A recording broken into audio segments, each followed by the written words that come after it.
Hello guys, today I'm going to tell you about that PVP fun token is good or not.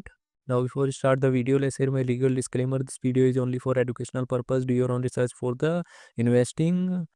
Firstly, you have to open this token on CoinMarketCap and copy this address.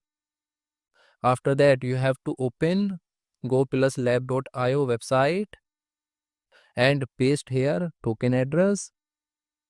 And you have to select this token native blockchain and click on check button.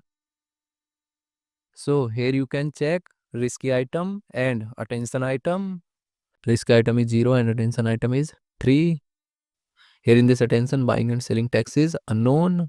And here in this attention, blacklist function, the blacklist function is included. Some addresses may not be able to be traded normally, means honeypot risk.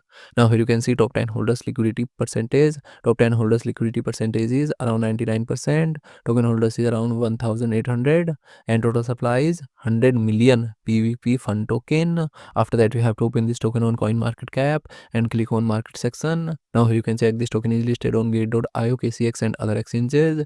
If I share my opinion with you, then this project up to 65% chances is that it is a legit or good project. So guys, don't take my opinion as a financial advice. Do your own research for the investing. Thanks for watching.